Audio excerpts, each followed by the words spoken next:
Nancy said, and Professor Tamari was there, Academy of Science. It was celebrated because it was a student.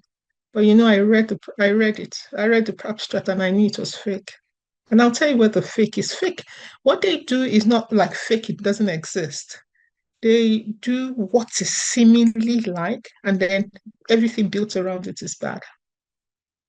And the final incident was when I decided to get engaged with one of our students in my university. He's very well celebrated because he writes. So I decided to, and he writes things like systematic review. And I got to engage him. Okay. And I encouraged him to go to a mentor that he can only go far with a mentor. He's young. But I decided to do one piece of work. I flipped. When we started the systematic review, was supposed to, at 2 points, was supposed to review manuscripts. First, they told me I'd reviewed manuscripts. They screened the abstract, and I went. It was everything I screened, they just accepted. Plus, what was obviously bad. The second was when you had to do the extraction. I flipped. That this is what you do. I was supposed to say we get results. But it was poor, it was terrible. And he will write a system that is perfect. But what he does behind the perfect, brethren, the students are doing research in leaps and bounds, but it's poor. And when I started inquiring, why are they doing this? You know why? Because it increases their chances of being able to japa.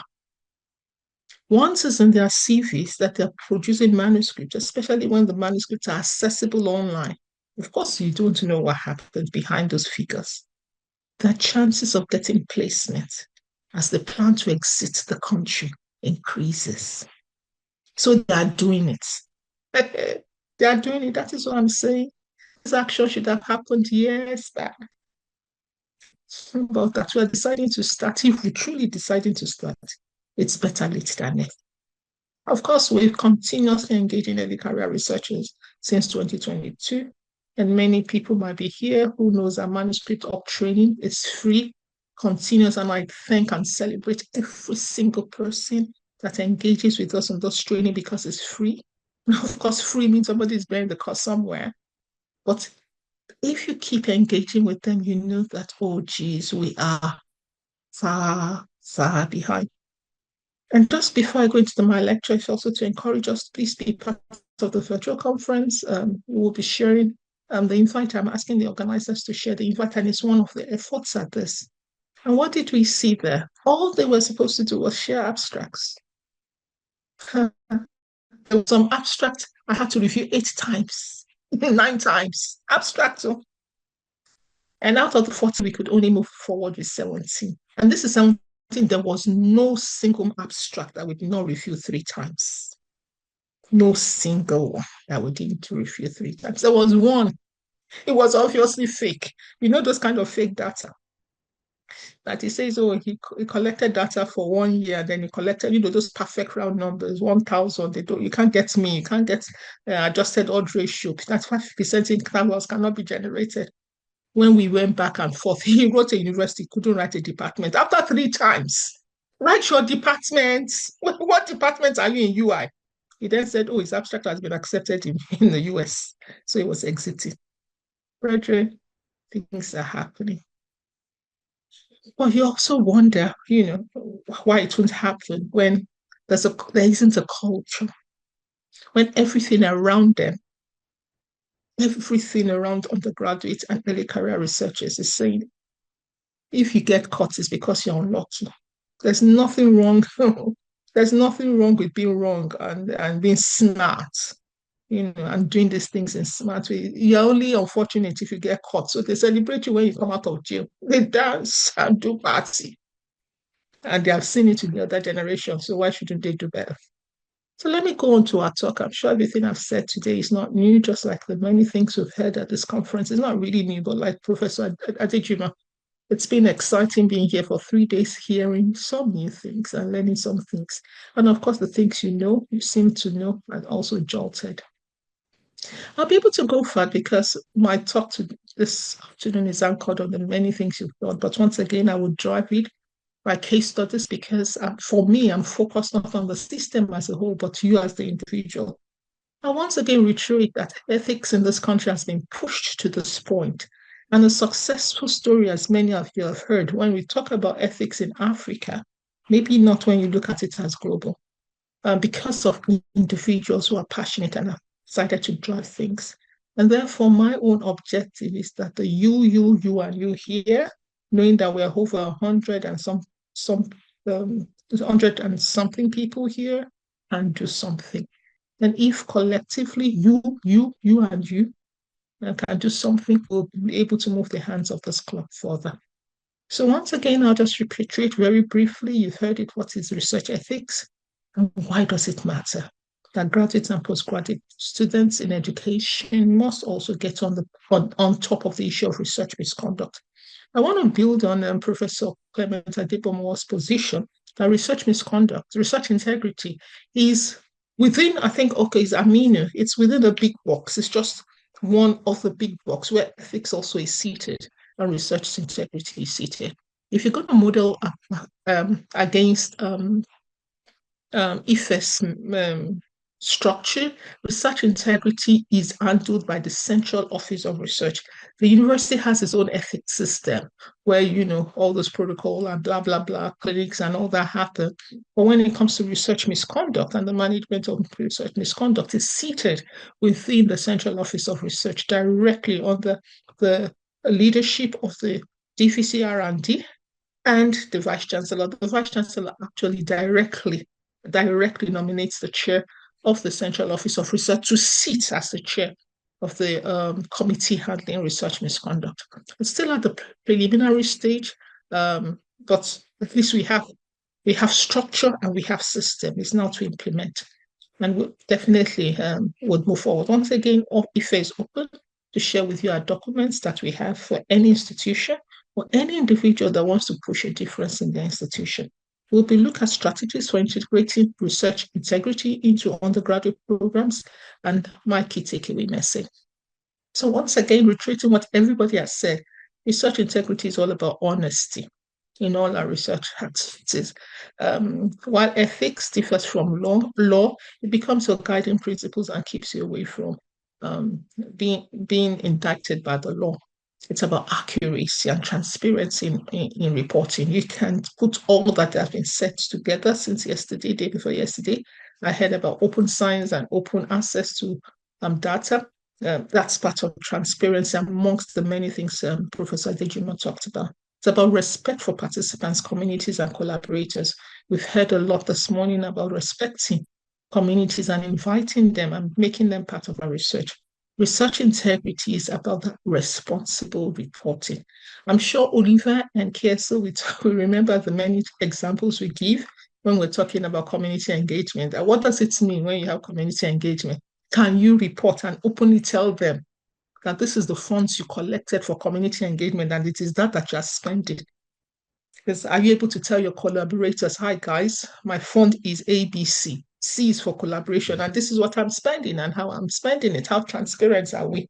Or are we the sort that when we collect $100, we end up spending only 10 of it to do exactly what we otherwise would do?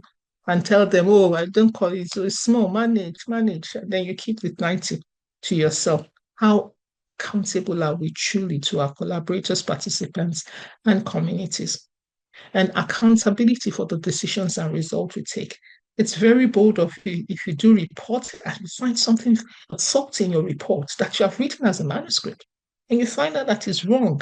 It's bold and the right thing you should do to write to the journal and say, oh, there's an error, and withdraw the paper. It's once again, research is not about you. The research you do and publish becomes a building stone for us to get truth, evidence to help us, factual evidence that allows us to arrive at the truth.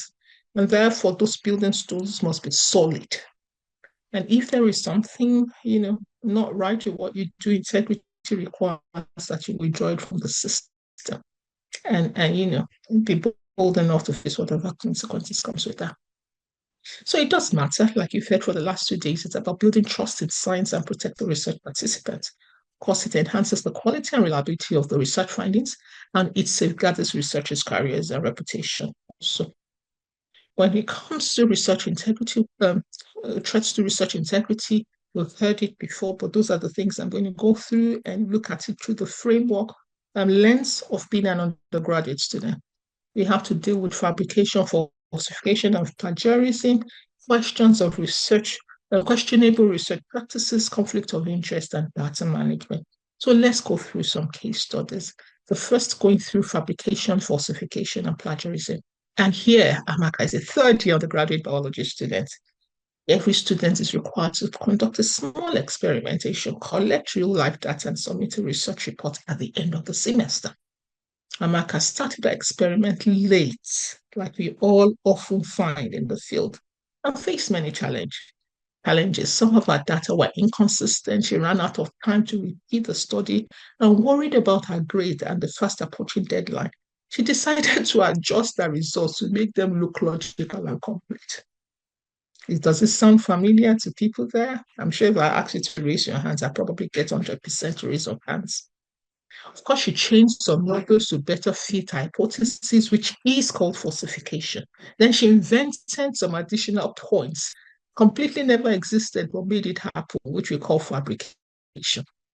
And then in her writing, Amaka then copied 2 paragraphs from a published article without citing it, believing that, it's common knowledge, plagiarism, all in this same project. A few weeks later, her instructors noticed the inconsistency between the raw data Amaka submitted and the final report. She highlights something here: transparency, open access to data. The inconsistency was detected because they had access to the raw data. And this is the more reasons why we must feel comfortable putting our raw data into the public space so that consistencies with our results can be checked. The plagiarism detection software also flagged the copied paragraphs. In this case of Amaka, we're dealing with 3 things: fabrication. She made up data that didn't exist. Falsification, altering data to misrepresent the findings, and then plagiarism, copying somebody else's work. It's so common now. I'm sure you can say a postgraduate and undergraduate students, because all these projects are not online. You find people going into the archives. Yeah. The project that was done in 1999, 1980, they'll copy it black and white and start it all over and say it's their work. Do you know how many of your students, you know how some older students make income? All these undergraduate projects, the older students will do it and write it up for them. And then the younger ones will go and submit. They never did anything. They didn't do anything. These older ones, then they collect money. That's how they survive. Things are going on. And there's nothing checked. That's the irony. Nothing is checked. If you detect one person, so what? Nothing happens in the university, nothing. No rules and regulations for the one. The family will, before you do anything, the family has come and begged you. I'll tell you one example. I like stories. I remember, if you remember, some 58-year-old woman telling stories. I'll tell you one story when I was HOD and how these things happen. So each of this behavior, fabrication, falsification, plagiarism, each of this behavior undermines the credibility. I'll show you when we get to the next example, the concerns about this. It's not just the fact that you do this, and you get it into a publication. It's that they have now passed. This lady now, she will pass with A score. The next thing that will happen, a lecturer will say, let's go and publish. She would have forgotten she did fabrication, falsification, and then they will go and publish. This is the bad thing about this thing. That's the bad one. And I'll talk about it next when we talk about questionable research practices. I'm sure as you sit there, you know so many. This is Amara in the Department of Physics. She has been working on a research project for months, but realized 2 weeks before submission, which is always the problem. It's always the submission deadline. They'll be playing for 1 year when it's submission deadline. Then Dr. Kieso was talking about changing times just to be able to accommodate this difference. Like us in IFE, we changed the university time schedule. So they start the project in the second to the final year, and you get grades by ensuring that you have gotten your ethics approval in your second year. Then in your third year, you do the project so as to reduce this stress.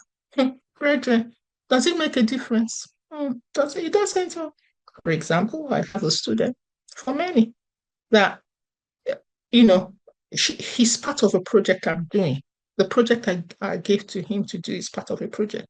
December, in December, I had worked with him. I've worked with him. I'm the one that wrote the something. I'd paid his ethics clearance fee in April. My boy is still trying to get ethics clearance in April. Then he will say he's running out of time. See, I didn't. I've written it up. I've paid his ethics clearance. Just go and submit. Just go and submit documents. That's all. April. My boy is still trying to submit documents in April. So this is my boy in the face of Amara. Well, 2 weeks before the submission deadline, she then realized her experience had produced mixed and inconsistent results. Feeling the pressure to complete her project and fearing a poor grade, Amara decided to make some small but significant changes. She removes a few data points, outliers. I think this at times also when we're doing these ethics meetings, we must also talk about science integrity. You know, many people just feel they'll be cleaning data. In the name of cleaning data, they remove outliers. What's the fundamentals for removing outliers? And so this is Amara here removing outliers without a clear statistical justification for removing them. She tweaked the words of her method section to make it seem like the experiment went as planned and slightly adjust some of the reported results to make it match her hypothesis. Amara then submits her thesis and is praised for her clear and consistency. Amara just reminds me of that student that came to the National Academy of Science to do his presentation. He was praised, student, and I could see the falsehood in his writing. I saw it. Well, I didn't talk. Not that, I mean, that's not the place to mess up his celebration. And the worst thing, what happened to Amara? A supervisor says, hey, baby, let's draft this into a manuscript. And you know what happens? They will write the manuscript. And you know what happens? They will publish it. Amara engaged in questionable research practices. First, data manipulation, removing results that didn't fit the expected pattern, cherry picking data. Two, misrepresenting the methods. You know what? She recruited 500, but because she removed the ones that she had, that's her. She will now report she recruited 400. Then she will go back to her methodology and sample size calculation and say the estimated sample size is supposed to be 400. You keep adjusting like that so that it fits. Of course, data falsification, better results. Like the many they do. They will collect 20, multiply it by 5 and say they got 100. They will do 10. 5, multiply it by 20. That's how, under the mango tree research. While Amara did not fabricate an entire data set, this small acts undermine the trustworthiness of her work, and if published, would definitely mislead other researchers who will now build. Remember the introduction? They will build their foundation on what is false. And that's what happens in many places. Because the foundation that you generate is false, then it affects how we continue to grow. Questionable research practices are often seen as minor, but can cause major damages to scientific integrity. Honest reporting of negative or mixed reports, like Professor Dejumo reported, is just as important as reporting the positive findings. And seeking guidance when faced with challenges is essential. That's why you have your supervisor. That's why you have in the school your not only do you have your supervisor, you have your year coordinator. In my own faculty, we have 3 levels of people you can engage with. There's your year supervisor, there's your year coordinator. You can engage with them if you have a problem. You have your own personal supervisee as a student. From your part 1 to your part 6, that person is your supervisor. And then you also have this mentorship program. There are many people you can go, but they won't go until when the problem has happened. You have ejected them from the college, and they will be coming to look for you. What can you do at that stage? So it's seeking guidance early is very important, but a strong research culture encourages openness, transparency, and learning from the unexpected outcomes rather than rewarding only perfect results. I think once again, we go back to this word culture. We can't underemphasize it, where research integrity becomes a culture of a system. When it's not, this kind of things will continuously, and we can come back here next year. I see that EK is so optimistic about our coming year next year and seeing major difference. Maybe I'm too old to expect those fantastic changes and things, but it would be really exceptionally good if by next year, um, Dr. Mensa, you're on top of everybody that participated here and drive us.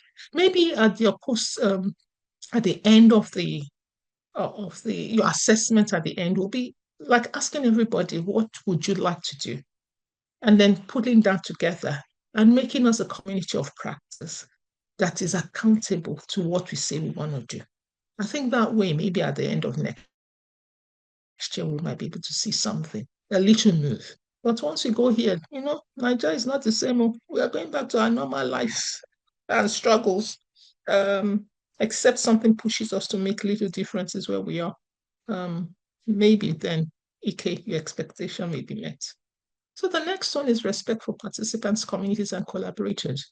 And what you had this time was a group of undergraduate students from a university in Nigeria, not Nsukka University. This one is, what is it? Igbo University. They conducted a public health research on childhood nutrition in Aremo. And you know that we do projects where they group them. They come in groups rather than individuals. A rural community outside their city. The project was approved by the University Ethics Committee. Congratulations, one of the very rare students. And the students plan to interview mothers about their children's dietary habits and take measurements like height and weight. What happened? Please, this is I think this is Dr. Ake's talk on community engagement. The students arrived in Aremo without informing the local leads or explaining their project to the broader community. They just arrived, bam, we don't come. When they are going, you know what they do? They wear the white coats. And you know that we are medical doctors. Then they started approaching individuals' mothers directly, asking them to participate. And of course, many mothers agreed. This is like my child, our mommy, my children. Many mothers agreed, believing the students are all free. Misconception, some form of medical treatment or immediate benefit because they're doing examination. They'll bring their child. The students finish their survey quickly, but leave without sharing their finding or expressing gratitude to the community. Months later, no feedback is given to the participants or the community leads. This one I'm talking. All of us here, we are like that. We collect. We just milk our community.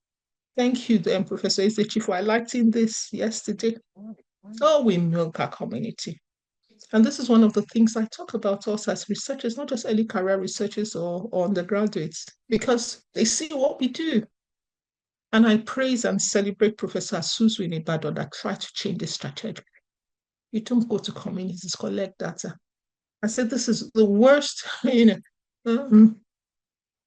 communities are the communities that host research institutions. Those communities are never better off than communities that don't host research institutions. Check it out. Go to Idiaraba. Idiaraba that hosts loots. At the gate of Idiaraba, you see, maybe they have changed though. But before, the gate of that Idiaraba, the mosquitoes that come out of that place. And then the community in Idiaraba, the mosquitoes will bite them. They will have malaria. They can't afford loots because whereas it's roots creating the mosquitoes. Or how many of us, all those professors like my university now, the professors of education, geez, I think they're already top heavy and all of them are professors. Why do they do that teaching practice? All those schools. When you see the JAM results and the GC result, they are worse. There's no difference with the JAM result of the schools in Ife and the one in Igbo for Orogi. No difference. Yes, every year we're doing teaching practice, collecting data from them, collecting data. This is what happens. When you keep collecting data from communities and you don't give it back to them so that they can understand and use it. To find them is not difficult. It's when you want to disseminate data that is not difficult for you. You don't go back. And your students don't go back. Always drawing from the community like Niger Delta and drawing their oil. Okay? And then one day they will come to Abuja and fight. Where they will come to university and fight. Before it happens, let us change our ways. 1 year later, this is very familiar. The university wants to return to Aremo for a larger study. But the community letters are hesitant and expressed distrust. Say, last time your students came, they used their mothers and children. And you say, don't say we are guinea pigs. That's what we do. But their schoolwork and never came back. So what's the case about? Respect for participants. Please ensure voluntary informed consent. The issues Ike raised are a whole lot of work. Dr. Mensa, your team, go and get another grant for 5 years. There's plenty of work to do. I can't agree more that as we're moving the issues of ethics in the country, we have to situate it within the context of Africa in a way that, yes, it's a mid-ground. It must be applicable, yet, but I don't agree to individual changes, okay? So what is practicable? So in this case, it involved informed consent, but it is so what they failed to do was the respect for communities, which meant they didn't go to seek permission. I'm sure this research, I mean, this program is not about ethics, but there's a place for permission from the communities, and then you go to get an individual consent. In my own university, before your ethics clearance, when you're doing community-based work, your submitted document must include the permission you collected from the local government. If you're going to schools, you go and collect permission letter from local government and submit it along before you get ethics clearance. Okay, so you must seek permission, understanding cultural context. I'm not sure if you see BMJ. BMJ requires that you have a chapter in your methodology on community consultation, BMJ submissions. Go and check it. And then the piece that there's no monitoring about is the sharing back. That needs to be monitored. And we must respect our collaborators, strengthen trust, improve data quality, and ensure community is treated as partners rather than subjects. That's the position we are till today. Even we as Nigerians are treated as subjects for those in higher income countries. We have to move away from that paradigm. The issue of conflict of interest is shorter. Taya is a final year undergraduate student of the Department of Public Health. She's working on a final year project investigating the effectiveness of a new herbal remedy for reducing blood pressure. Our uncle owns the small company that manufactures and sells the herbal remedy. Excited about her supporting her family business, Taya decides to focus on her project entirely on her uncle's product. She designed a small study. Undergraduate, don't say I'm going too high. Using classmates as participants and reporting and finding promising results. In a report, how you highlight only the positive reports and downplay some participants' complaint of side effects, thinking it would be better for the family business if the project showed favorable outcomes. She submits a project report to the department and of course considers publishing it in a student's research journal. What are the issues? Conflict of interest. Kaya has a personal relationship with her uncle, whose company is providing the product. And at the end of the day, the result stands to benefit. And the company stands to benefit from Taya's positive result. And there's bias in reporting. She only selects to report those that are positive, leaving the side effects. She downplays the side effects, putting future people at risk. I'll give an example. And Taya does not disclose her relationship with the product manufacturer to our supervisor. I remember there was one conference that we did here, so you remember National Postgraduate College, and Professor Akishola, the renal expert, stood up. That day I gave him a lot of respect. More than is my mentor, I love him. So he now stood up and said, look, the pharmaceutical company gave him money to do the studies on the therapy. He had noticed then, over 10 years, 15 years before, that it had a negative impact, side effect, but he was not allowed to report it, and he never reported it. Until years later, when people showed the negative impact it had on kidney. Years later. These are the kind of things we're talking about, conflict of interest. There's a lot of engagement in the pharmaceutical industries where they're trying to move away from the suppressive information mechanism, and it's happening. If you look at the dietaries, you see a lot of pharma drugs being withdrawn years later. because of negative impacts. And you're seeing them doing a lot of moving molecules to, from using it for whatever it is, hair alopecia to what is it, that Viagra story. That's a lot of things they're doing, moving molecules around. But this is a crisis that is known in the pharma industry where, people don't report results because it will affect their products negatively. And when we engage with this, it's about writing the MOU and signing appropriately from the beginning that every single result I find, I must have the liberty to report it. So it's not as if you shouldn't do pharma, but you should understand your contract. The lines between that are signing, you must read them. Okay? And then, of course, when you're dealing with conflict of interest, whether you're undergraduate or postgraduate, you must disclose any personal or financial connections you have with the research. Honesty and transparency is crucial. You must report all results, not only those that are favorable. And your supervisor in the institution must have a role in guiding students appropriately.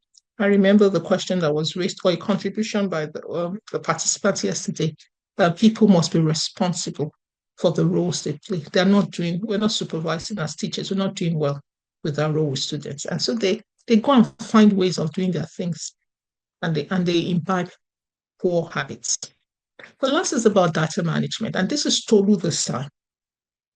Or maybe it's the His Royal Highness, our MC. Maybe it's you, self.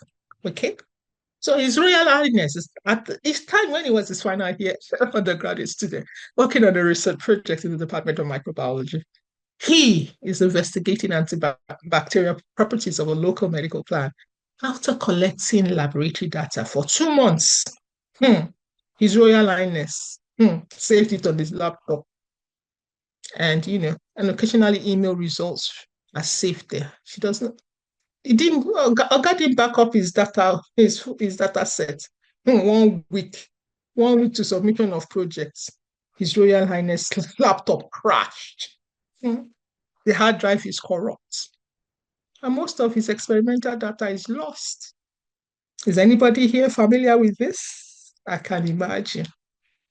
So what did his Royal Highness do? A week to exam, fabricated new results that she can remember and submitted the partial data that she can find in her email, knowing that if she does not fully meet up the project, that's the end where she's going to repeat the year. She discussed her dilemma with her classmates. She won't go to her supervisor. What advice? Just fill the missing numbers. Nobody will notice. So Louisa, His Royal Highness is however confused. I've been to this conference. He did like this. How am I going to do this? But he's pressured to graduate on time, but also uneasy about inventing data fabrication. What happens? It's important to note that proper data management means backup, and not backup in one place, so backup in 1, 2, 3 places. Please note that. That must be a habit. You must have backups, you must have documentations. I remember one of the things we were taught very early in my years is that you must have documentation, because when there's plagiarism of your documents, somebody steals your work, the evidence to show that it's your work is the multiple versions you've had. That's the only, because the person that steals your work will not have had the multiple previous version. So you must document. So you don't, when you're editing your manuscripts or work, you do version 2, version 3, not that you're changing everything in one version. That documentation is the only evidence that it was your work, because the person that stole it will not have a previous version. And of course, the story highlights the danger of fabrication and falsification and the pressures that students face that leads them to unethical behavior. It's important to train them not only about backup, but they must seek support. And we, the supervisors or mentors, must be accessible to our students and help them understand that poor data management can easily spiral to research misconduct. I'm sure if it wasn't that His Highness was at this meeting, to do the false thing would have been easy, but his conscience will not align. That's what happens with our students.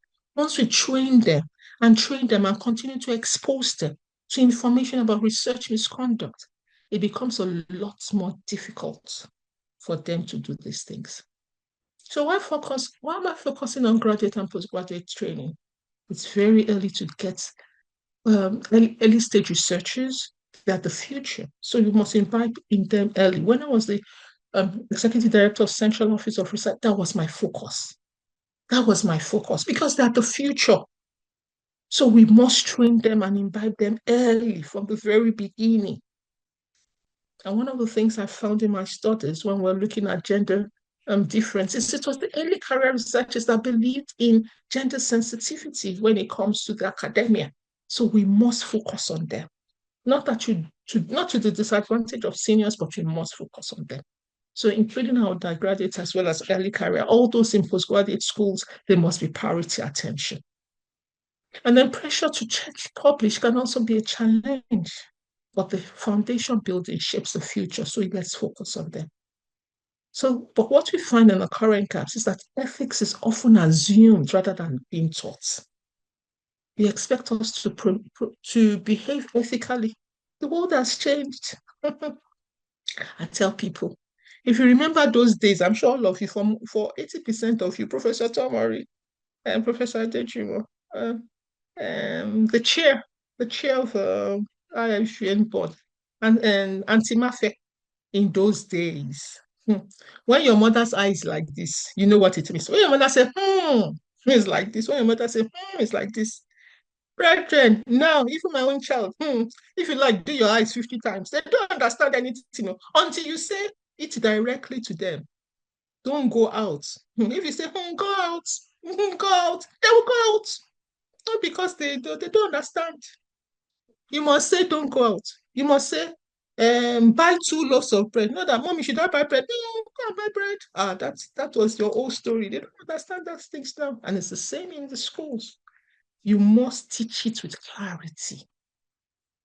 You must teach it with clarity. One of the studies I did for my master's in education is that one of the things I find is that we don't communicate clearly. We assume that we've communicated, but we don't communicate with our students. And I think this is something we must address, communication skills. So we should teach it directly.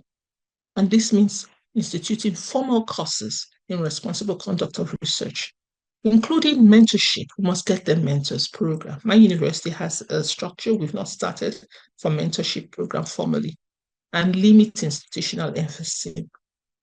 These courses, let's try to make them compulsory like GNS 001, Library 001. Let's get Ethics 001 into the curriculum of undergraduate and postgraduate students. I was trying to get it into the curriculum of postgraduate students in my university. Three postgraduate directors to date. The last one gave me attention. I said, I should go and bring example. The university wants example. I said, let the university be the first one to do it. That's why I stopped.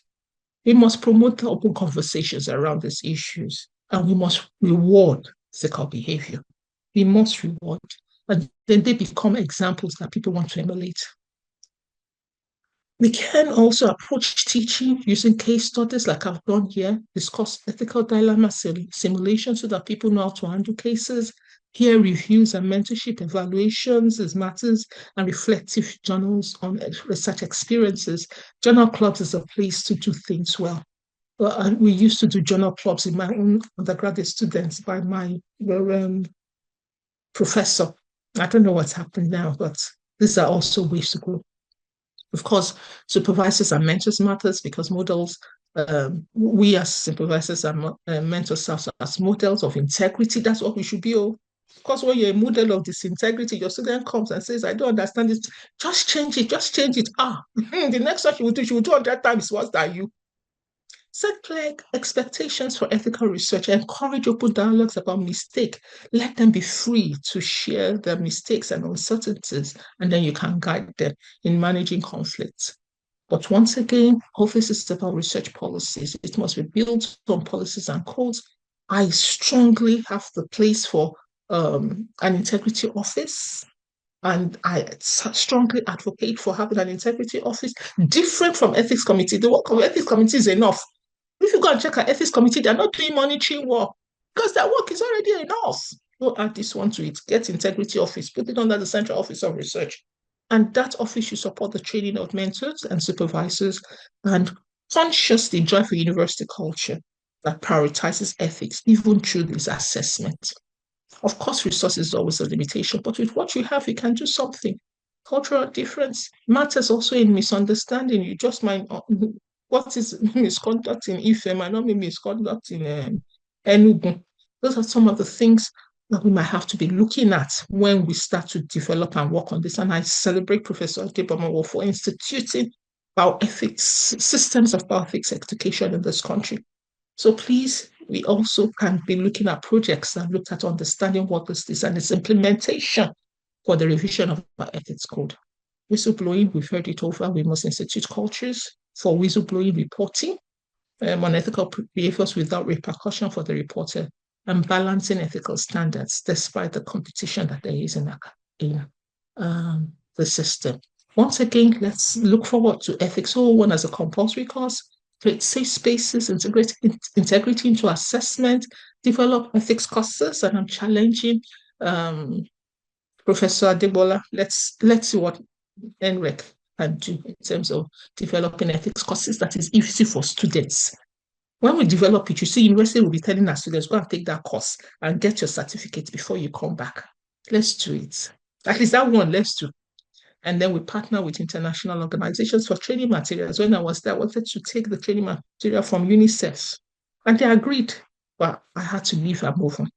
And once again, Ethics 01 can come into a university course where you reduce redundancy courses and make this practical. Finally, these are my takeaway. Research integrity should be taught, not assumed. In graduate and postgraduate education is a critical window for intervention. Institutions, supervisors, and students have shared responsibilities to make it happen.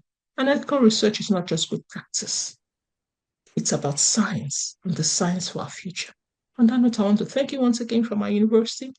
I invite you, please, share this advert and please be part of our 3 hours per day, 3 days program. Ethics Forum is coming up. Please subscribe. Let's see all of you there. And yes, there's ICASA also coming. On that note, I want to say thank you for listening and have a wonderful day. Bye.